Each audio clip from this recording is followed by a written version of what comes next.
Are you looking for the one? Are you trying to find that big love of your lifetime and you feel like you've tried everything and looked everywhere? If so, this video is for you. The reality is there are so many ways we can end up finding our person. There isn't really a single solution for everyone, but I will tell you one big thing you need to stop doing if you want to find the one. And it's something most of us do.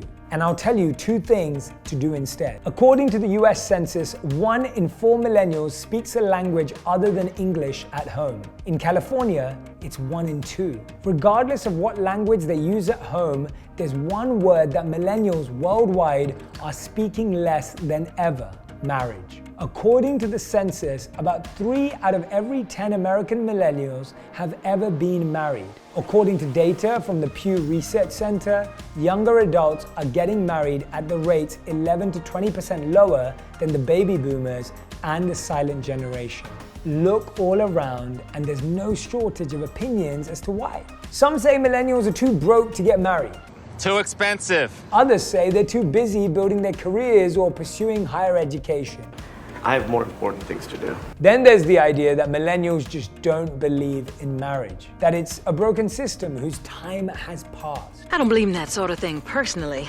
Yet according to data from Avo, an online legal marketplace, 82% of millennials surveyed disagreed with the statement that marriage was an outdated institution.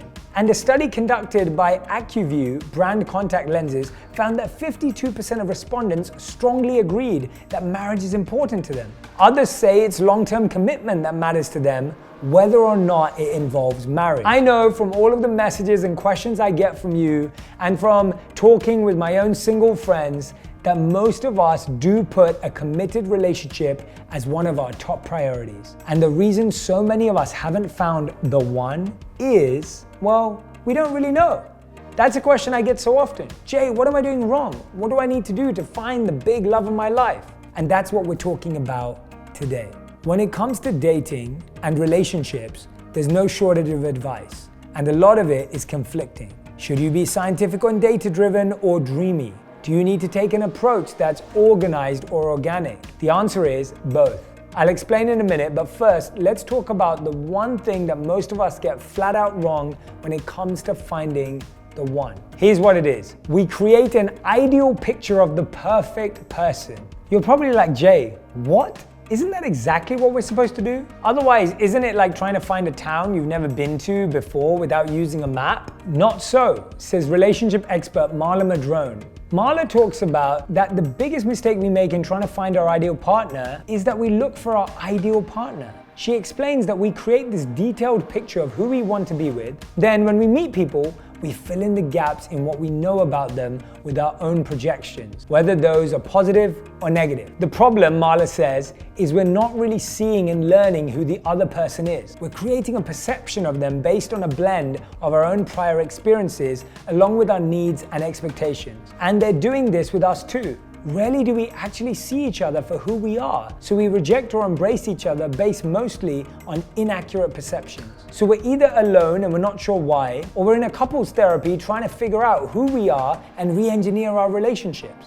I love this because it reminded me of one of my favorite quotes, which is from sociologist Charles Horton Cooley. The quote is, "I'm not what I think I am, and I'm not what you think I am.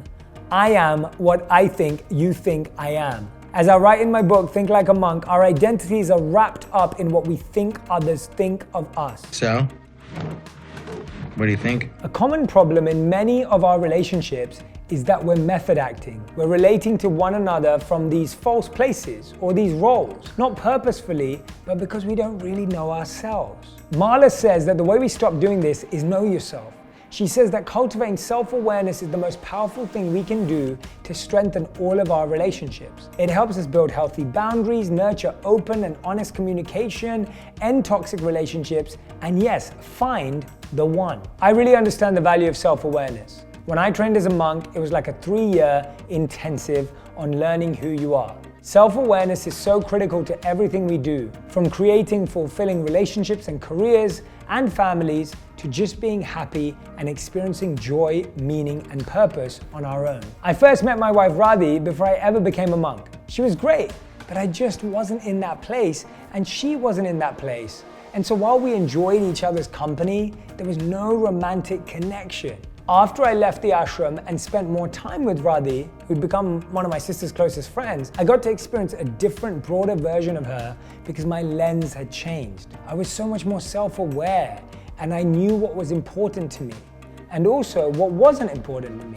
And although I wasn't out on a flat-out search for the one at the time, I had that solid foundation in place, and so did she, so that we were both able to see and connect with each other as who we really are. And every day I can see how continuing to work on our own self-awareness strengthens our relationship with each other.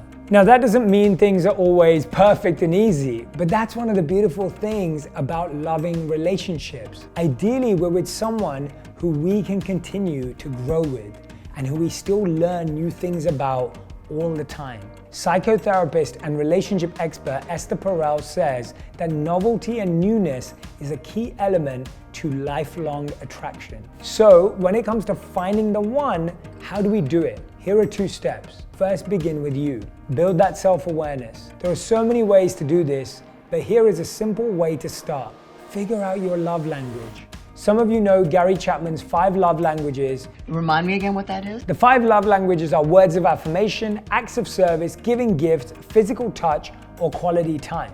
Then, as much as possible, speak this love language to yourself. As I write in my book, so many of our problems occur when we expect another person to fulfill all of our needs and to be everything to us. It's all about me. As Marla says, we're actually capable of meeting far more of our own needs than we give ourselves credit for. And when we learn to deeply love and support ourselves, we have more fulfilling relationships because we can freely and gratefully receive what others are willing and able to provide. We can love them for who they really are, and we can be loved for who we really are. So start by identifying, then speaking your own love language to yourself. Tell yourself you look great. Have you been working out? Or take a nice hot bath. Buy yourself a gift you'd love.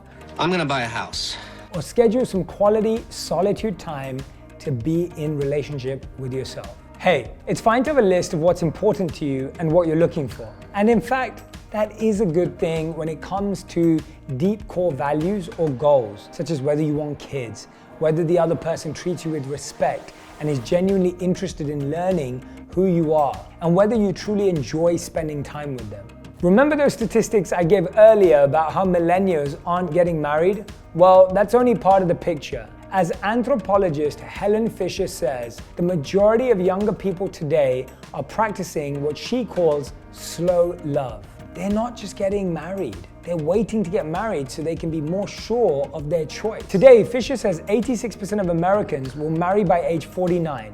And around the world, people are still far more likely than not to settle down with a long-term partner. And the good news is that those couples are more likely to stay together. So that's the second step. Practice slow love. Really let yourself get to know people.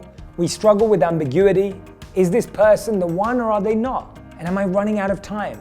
Sometimes a match or no match is evident pretty quickly, but in most cases, it takes time. But knowing yourself and then really getting to know the other person for who they truly are is the perfect 1-2 combo for finding real, lasting, long-term love. If you want even more videos just like this one, make sure you subscribe and click on the boxes over here. I'm also excited to let you know that you can now get my book, Think Like a Monk, from thinklikeamonkbook.com. Check below in the description to make sure you order today.